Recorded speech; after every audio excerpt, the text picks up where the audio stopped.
আজকে আমরা যেখানে বসে আলোচনা করছি, কয়েক বছর আমরা এই বিল্ডিংয়ে আসতে পারি নাই। সবকিছু বন্ধ করে রাখা হয়েছে।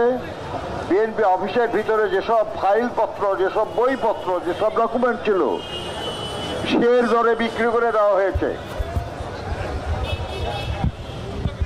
সেই সময় আমাদের বহু মন্ত্রী, বহু এমপি, বহু নেতা দল ত্যাগ করেছে। দলের সেই দারুণ দুঃসময়ে দলের হাল ধরেছিলেন দেশনেত্রী বেগম খালেদা জিয়া। এবং ওই দিন যদি তিনি দায়িত্ব না নিতেন,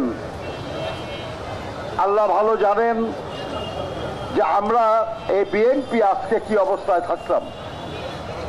তিনি শুধু দায়িত্ব নেন নাই, তিনি দায়িত্ব নিয়ে আমাদেরকে সাথে নিয়ে, আমি বলছি আমাদের মানে আমরা যারা আছি সবাই, আমাদেরকে সাথে নিয়ে তিনি ঘুরে দাঁড়িয়েছিলেন, দলকে ঘুরে দাঁড়িয়েছিলেন এবং ইতিহাস সৃষ্টি করে মাত্র 9 বছরের মধ্যে বিএনপিকে পুনরায় জনগণের সমর্থনে গণতান্ত্রিক প্রক্রিয়ায় প্রবল প্রতিদ্বন্দ্বিতা করে রাষ্ট্র ক্ষমতায় পুনঃপ্রতিষ্ঠা করেছিলেন। এই ইতিহাস এর আগে কখনো নাই। এই অঞ্চলে যারা একবার ক্ষমতাচ্যুত হয়েছে, আবার ক্ষমতায় আসতে তাদের বহু বছর লেগেছে। মুসলিম লীগ আর আসতে পারে নাই, আওয়ামী লীগের লেগেছিল 21 বছর।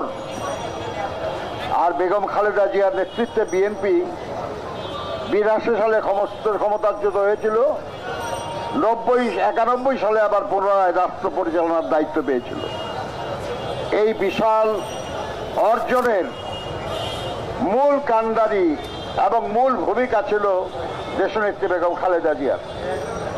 সামরিক স্বৈর শাসনের পরিবর্তে বহুদলীয় এবং সংসদীয় গণতন্ত্র প্রতিষ্ঠার ইতিহাস তার হাত ধরে স্থাপিত হয়েছে। এবং পরবর্তীতে তিনি যখন দায়িত্ব নেন, বাংলাদেশের বৈদেশিক সাহায্যে পরিচালিত হতো। বাংলাদেশের উন্নয়ন বাজেট শতকরা 100% ছিল বৈদেশিক ঋণ বা সাহায্যের উপর। সেই অবস্থা থেকে বাংলাদেশ ঘুরে দাঁড়িয়েছিল, অর্থনৈতিক উন্নয়ন হয়েছিল, জনগণের মধ্যে শান্তি এবং স্বস্তি ফিরে এসেছিল, যার ফলে 96-এর যে দুর্যোগ, যখন তত্ত্বাবধায়ক সরকারের বিল পাস করে দেশনেত্রী বেগম খালেদা জিয়া এই অফিসের সামনে বিশাল জনসভায় বক্তব্য রেখেছিলেন। অনেকেই বলার চেষ্টা করেছে বিএনপি নিঃশেষ হয়ে যাবে, কিন্তু ইতিহাসের বৃহত্তম বিরোধী দল ওই নির্বাচনে বিএনপি হয়েছিল 116টি আসন নিয়ে। এত দুর্যোগের মধ্যেও এটা বেগম খালেদা জিয়ার নেতৃত্বের গুণ।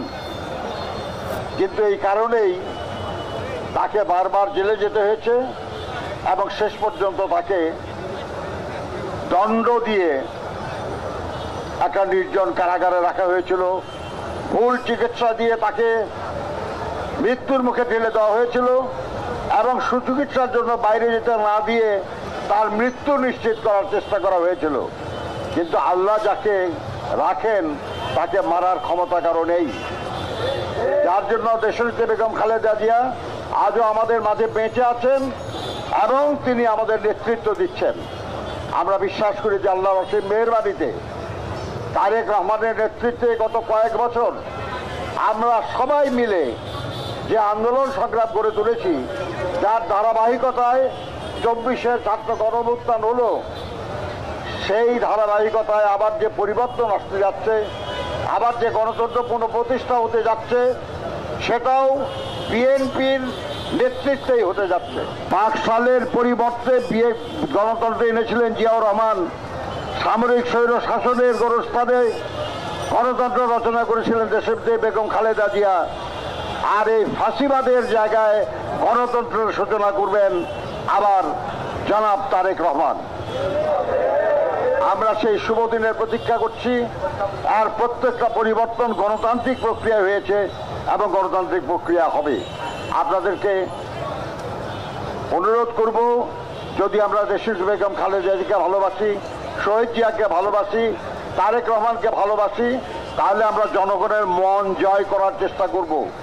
এমন কিছু করব না যাতে জনগণ অসন্তুষ্ট হয় বা জনগণ ভীত সন্ত্রস্ত হয়।